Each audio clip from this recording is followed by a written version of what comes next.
Hello and welcome to the Quantum Empowerment Show. My name is Christopher Muller. I'm your host, the Quantum Empowerment Coach and Holistic Therapist.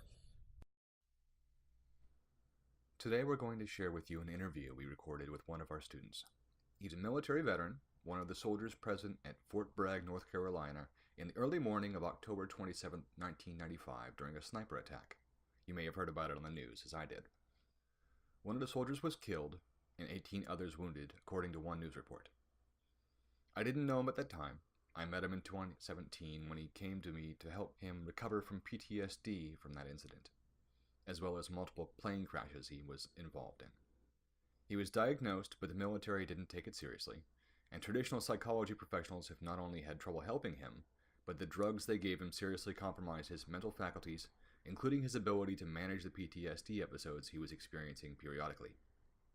I will warn you that it's going to be controversial, as this story is about him committing suicide, going to hell, and then being brought back supernaturally with a message to share. We will also talk about what the medical staff told him afterward about his unusual experience, including that it's more common than you might think, and that even his recovery was supernatural. Here now is the man himself to tell you in his own words what he experienced. Mind if I start with a prayer? Yeah, that'd be great.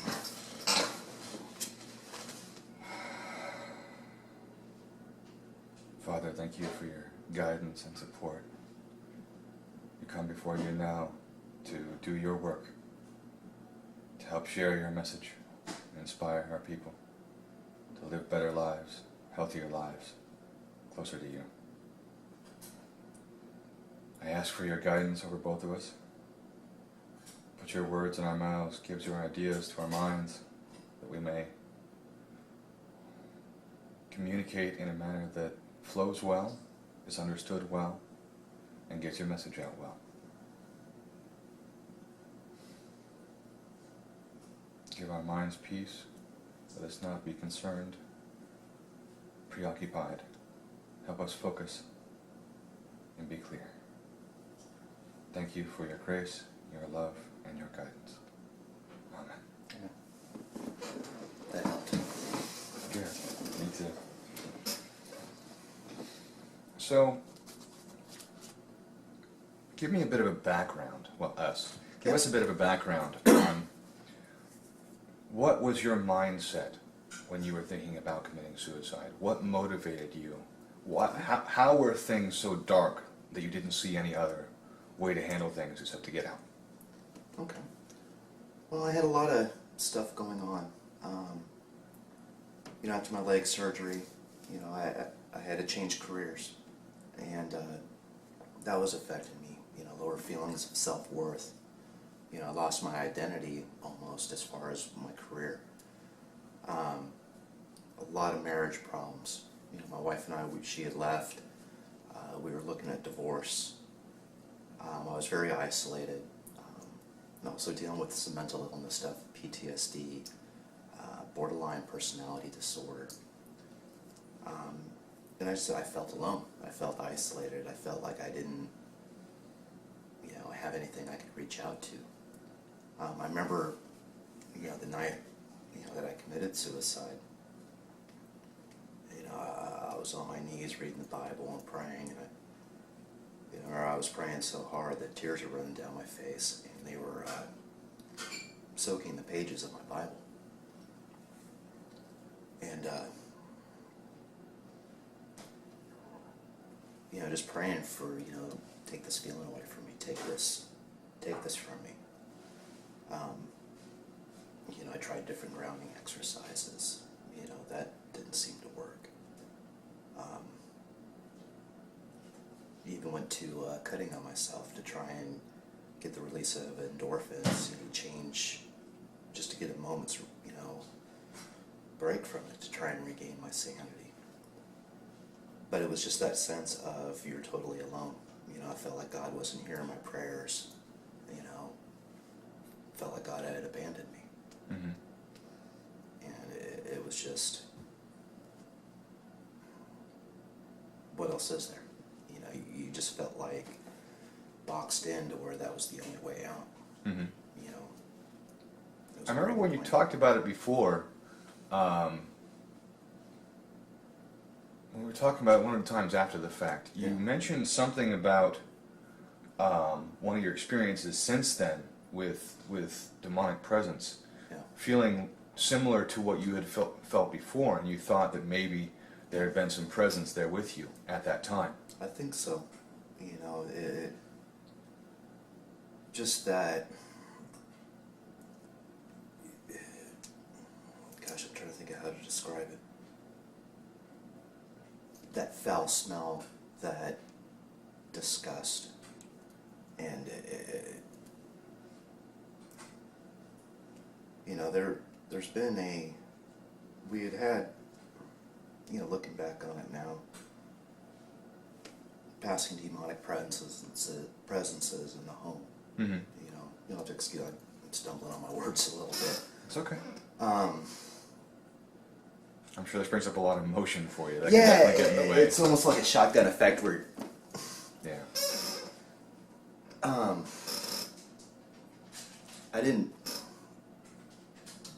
I wasn't able to recognize demonic or angelic presence Okay. until after that. Okay. I believed in God. I knew Satan was real, but all the possession, evil spirits and stuff, I thought was kind of movies. I thought it was almost comical in a way. When people would talk about that kind of stuff, I'd be respectful, but would kind of laugh on the inside about it. Okay. You know, if that makes any sense. It just never carried much weight with me. Why? If these things are in the Bible, and you believe in God and believe in the Bible, why would you discount that kind of activity? I guess it's kind of like, maybe the best way I could think of to put it is, back when you were in school, they had the overhead projector. And you had the clear, transparent things that they would write on. And our lives are kind of like that, you know. A lot of people, they only see that first layer. Well, then if you take maybe another transparency and lay it on top of it, there's another layer. Mm-hmm. Another layer, and it's, depending on where a person's at, they can see different pieces of it. Mm-hmm. And so in the Bible, I believe the main message, and okay, you know, Christ casted out demons and this and that, but I guess I just didn't think or believe that really happened anymore. You know, I kind of saw it as, well, if someone's trying to say that I'm possessed by a demon, they're not taking accountability for their own actions. I guess I was seeing it as, well, it's a person making an excuse. Mm-hmm. You know, exorcisms are a show for attention or whatnot. Okay. Until I came back from that suicide, I never realized just how real that is. Mm-hmm. You know, many times there's angels or demons present, or there's a whole spiritual war that's going on right in front of our eyes most of the time.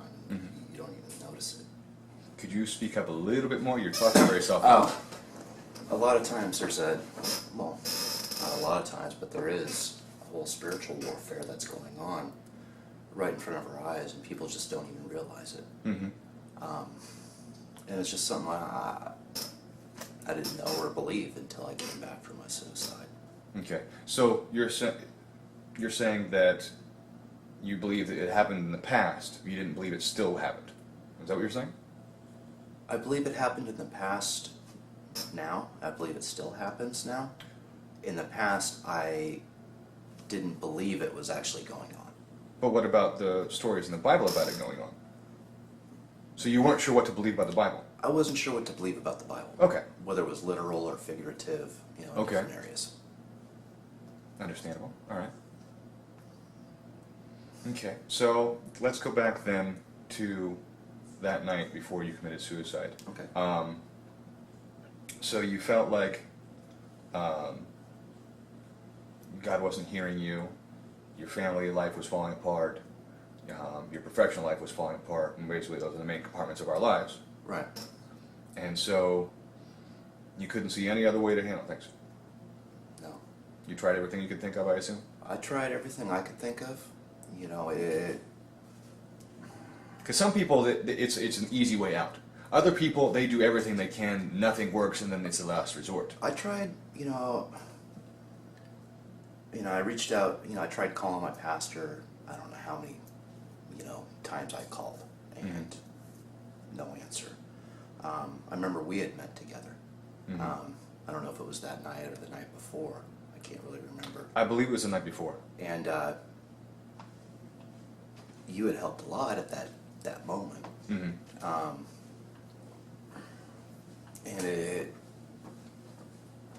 I reached out to my kids, some, they knew I was going through some struggles. At that moment I didn't reach out. I just felt like this is all there is. Yeah. And I held on, gosh, it was maybe a good few days or a week, that I was trying to fight it, and okay, this will go away, it'll get better. All right, everyone's gone through the ending of a relationship, and it's painful, but, it gets better on the other side. And I've been through challenging situations in life. And so I've never really just been one to roll over and give up. In fact, I've always been one to thrive in chaos. Okay. I prefer chaos better than I prefer calm. Okay.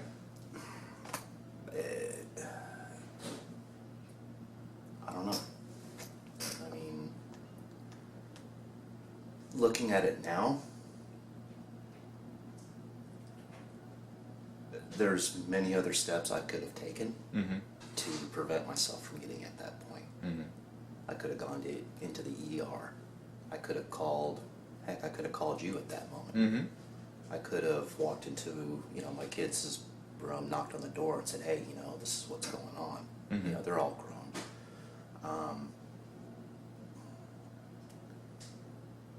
I should have taken more responsibility for myself in that situation. As far as reaching out, there's always another solution. Where I screwed up is I let myself get so boxed in, I couldn't see any other option. I didn't think anybody would care. I didn't think anybody would. I didn't realize my life had value. I didn't want to become a burden to anybody by saying, hey, I'm pretty screwed up right now. I'm thinking about killing myself, or I really want to kill myself. I figured, man, I don't want to wake my kids up for that. Which, when I say it, you know what I mean? It's just, how ridiculous is that to say? Yeah. And being that I've been in that place and I've tried to commit suicide myself, I understand. But it's good for other people to hear how boxed in you really get and how you get there. Yeah. It's almost like you got the blinders on. Exactly. Tunnel vision is what I call it. All I could see was my pain. I didn't see the pain this would cause other people. The people that really do value and care about me and love me. I put everybody through hell, with that.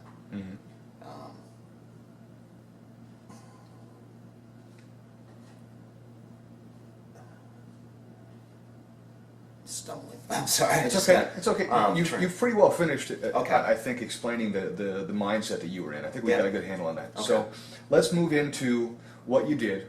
Okay. And just walk us through it from there. What was your experience? Well, I was on a couple of different psych meds at the time. They had me on Effexor, Seroquel, Lamictal,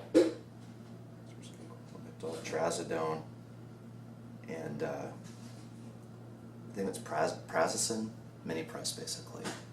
And I had just refilled on all of those for a 90-day prescription fill. I took all of them. A 3-month supply of every single one of them. 3 months All at supply of once. every single one of them at once. And it hit me a lot faster than I expected. And it was one of those where I remember as I took it and I started feeling, the effects of it. And it was kind of, I was on an empty stomach, but another thing, wow, what the hell? And I remember trying to puke. and I think 1 or 2 Seroquel came up, and that was about it. And it hit me so fast. I mean, I had enough time to climb up onto the bed and curl up into a ball. And that was the last thing I remember of it. So it hit me within a matter of, minutes. Okay. And what happened next?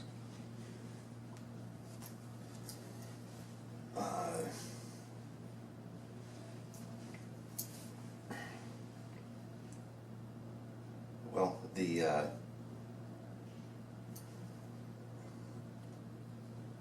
let's see, that was, gosh, I think 11 o'clock at night. Mm-hmm. At 8 o'clock in the morning, one of my kids had walked in and seen me, I guess passed out or whatever on the bed, unconscious. They called 911.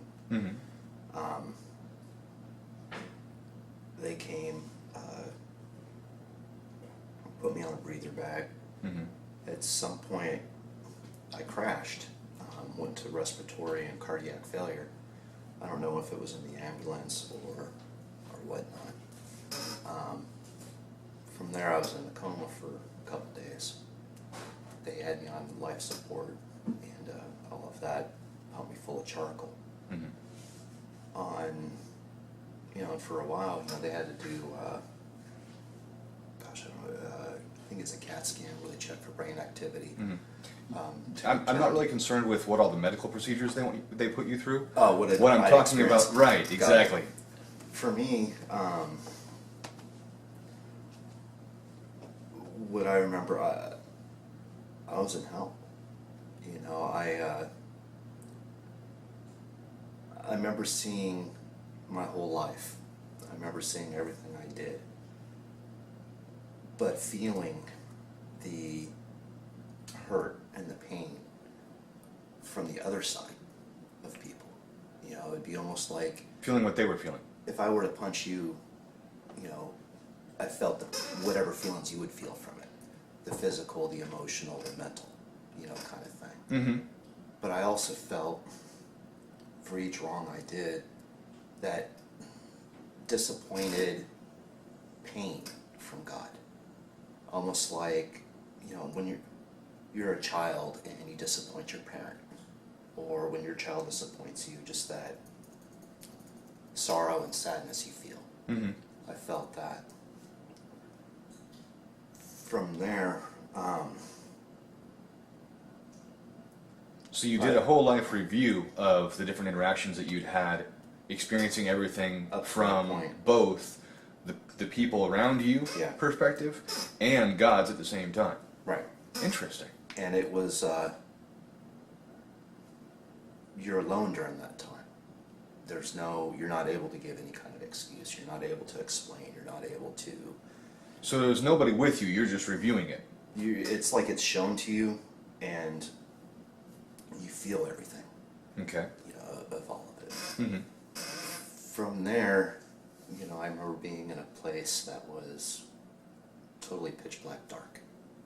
I mean, it was the darkest I'd ever seen. I mean, you couldn't see really your hands in front of your face. Okay. The sense around you was just incredibly evil. Just,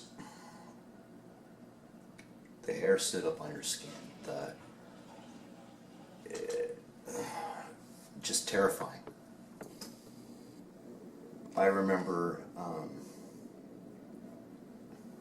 the bones being broken in my body, one by one, but not just broken, but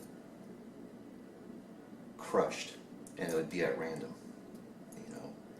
a finger, an arm, a leg, but it was like it was just,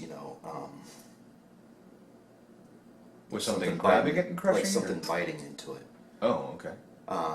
From there, the flesh being ripped from my body, almost like your skin was being pulled off like clothing. The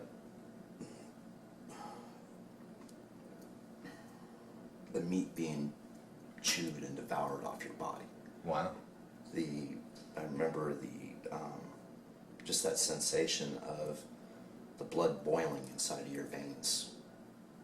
You know, but there wasn't a heat, but it was just how you'd picture it, the burning sensation, the exploding of vessels popping. Mm-hmm. I remember just seeing and feeling my skull being crushed. And it was, as that was happening, it was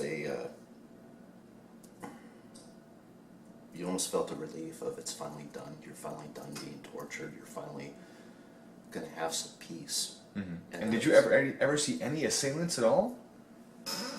Or was it just complete black, you couldn't see anything? Did you hear any scuffling around? Any indication of what was doing this to you? You would hear movement. Sometimes you would hear mocking. You would feel blows to your body. You knew there was an evil presence there. Mm-hmm. You couldn't really see it. You couldn't make anything out. Were there actually any voices, or was it just sounds? It was like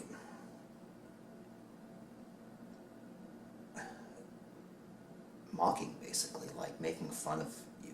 Okay. Like, and I can't.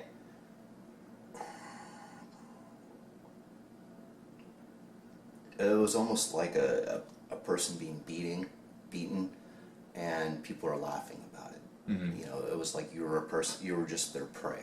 Mm-hmm. You know,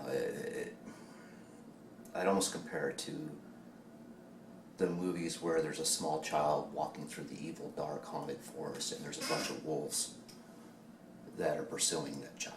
Mm-hmm. The child can't really see them, but they're there, they're hunting it. To them, it's a game. Mm-hmm. And that's what I felt like. And it would happen over and over and over. And I remember it was like that.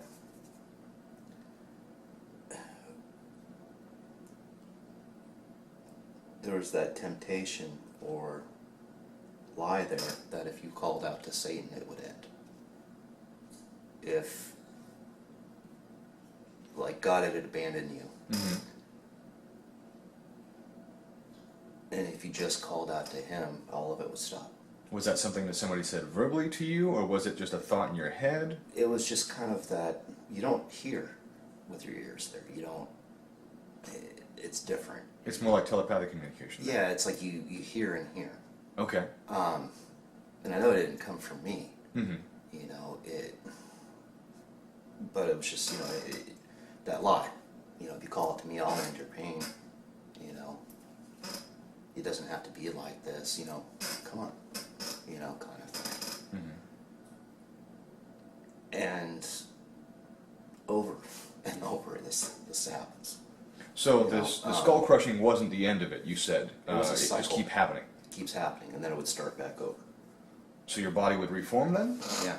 Okay. It was like a repetitive, and I've done a lot of reflection on it, Mm-hmm.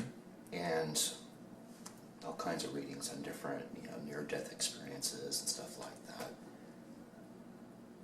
Some thoughts on it are, it was almost like a purgatory where your sin, your evil was being ripped away from you. Mm-hmm.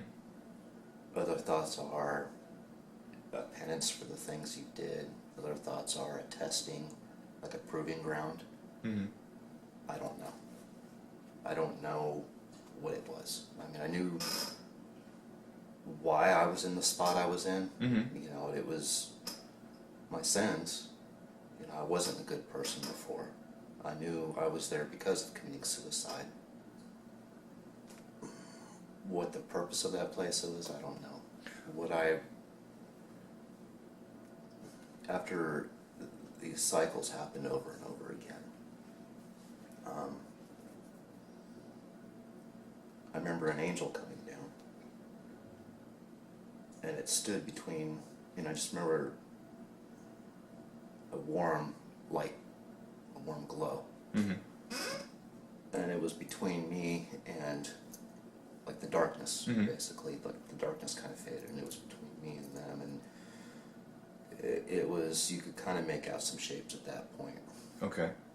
And Could you see the angel, or was it just a light? I could see the angel. Okay. In here, I knew it was Michael. Okay. And from that point,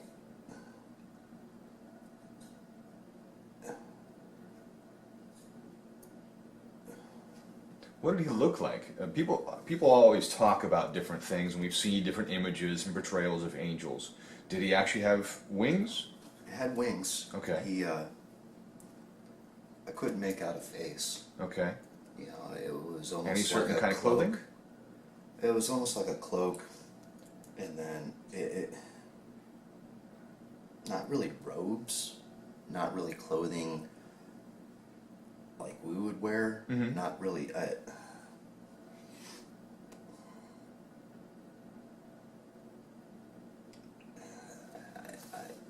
When you say it's not really clothing, what do you It- mean by it that? was Was like it a- not really fully tangible, or was it not more really- energetic? Not really fully tangible. I mean, it was like there wasn't a nakedness. Mm-hmm. You know, it was more like he had taken on a shape, or was giving a shape that I could comprehend Uh-huh. and interpret that, hey, this is what's happening. Okay. And if I were just to see a ball of light come down and a bunch of darkness go away, it wouldn't have had the effect. I Okay. wouldn't have been able to really understand and comprehend. Okay. So you're saying that was an image that he projected into your mind to help you understand what was going on. Right. Interesting. Okay.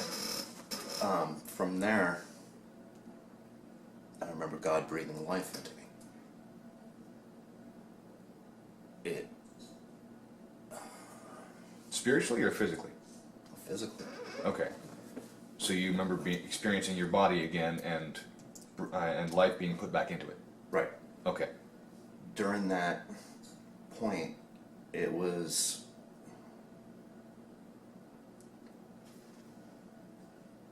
so overwhelming. I remember feeling like my head was going to explode.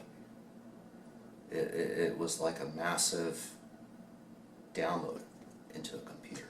Okay. I know that feeling well. Where I just felt like there was so much information Mm-hmm. to where, you know, and you just saw everything from beginning to end, back to beginning, back to end, the whole Of what? cycle of everything. Creation? Creation and God, the heavens, Satan. You know, I saw the Garden of Eden, the walls of Jericho explode, everything. Interesting. You know,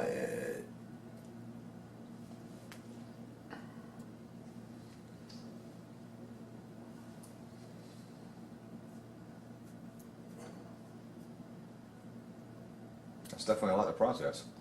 yeah, it got me from. I'm getting off on a tangent here. From there, you know, I remember one of the questions I had in my heart was, which religion is right? Mm-hmm. Which one? What's the true religion? Mhm. And obviously, after experiencing something like this, You want a framework. you want a framework. You want to know what to do, what's right, what's Context, yes. There's so many questions, and what I remember the answer I got back was, it's all right and it's all wrong. You know, man has tried to take something divine and change it into some worldly that they can comprehend and that works for them. You know, it's, we need to love God, we need to love others. We have branched off into so many different faiths and so many different concepts of God that it's all distorted. It's not important. Mm-hmm. You know, it doesn't matter whether someone's Catholic, Lutheran, Protestant, you know, whatever. It's not important. Mm-hmm. You believe in God, you believe in Christ. Everything else is just, you know, flavors. Mm-hmm. It's like, you like ice cream? Yeah? What kind? I mean, I know it makes light of it, but, you know, the most important thing is love. Mm-hmm. You know, out of everything. You know, we need to start loving each other, Mm-hmm. you know, as people.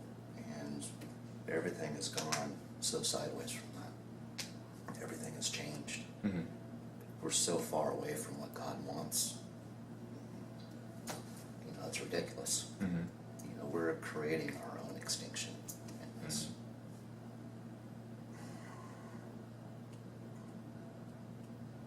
I'm going to throw in a quick question here. Yeah.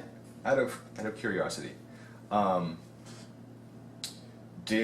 was there any indication in the stuff that you've got downloaded into your mind that Christ actually comes back over and over again, repeatedly? Yeah.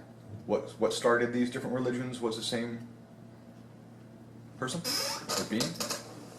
It's Christ keeps coming back and the cycle keeps happening, and it's a combination of things. It's a harvest, but it's also an opportunity. Mm-hmm. You know, A new dispensation. New dispensation. It's, are you guys going to get it right yet? Are you guys going to figure it out yet? Okay, I'm giving you another shot. Now that sounds a little impatient. Is that your interpretation, That's or is that his That's my interpretation. looking at things? Okay. But more like, okay, I'm going to give you guys another chance. It's probably a better Okay. interpretation of it. Me saying, are you going to get it yet, is kind of my own interpretation of, when you see that, it's like, man, you know, We're getting all these chances. we're still not getting getting so it right. many chances, and even though we're given so many chances, you know, the same things keep happening. Right. They keep occurring, and no one really learns from it. Mm-hmm. You know, Jesus comes to share God, His message, the love with everyone. Mm-hmm. And then they still want to break off into all these different, you know, faiths. Like how, Mm-hmm. you know, how petty. Organizations, compartments, Different organizations, different compartments. competition. And wars from there. Mm-hmm. Killing from there. Violence. It's gone so far off the truth. And you could take that, and in our individual daily lives, how often are we getting caught up on the petty things? Mm-hmm. How often are we getting off of our goal Mm-hmm. of life? You know, that argument, you know, I may have with that person on the street isn't important. It doesn't matter in the grand scheme of things. Mm-hmm. I'm letting that take my peace. I'm letting that take my joy. I'm letting that become an obstacle between me and God. I'm letting that create hatred in my heart. Thank you for watching and listening. This video is produced by Digital Media Magic, the magic of the silver screen, bringing you education and empowerment. If you would like more information about our organization, our projects, you can go to www.qealliance.com and check out Digital Media Magic under the media category, our links to our YouTube channel and other social media websites, and find out a bit more about our different projects and what all we do in the world. You're welcome to join in our community. If you like to hear about this kind of information and share information and cooperate in various different endeavors which will benefit mankind on all levels, you're welcome to join the Quantum Empowerment community on our Facebook page, again in the link section of our website. I wish you a wonderful rest of the week. Namaste.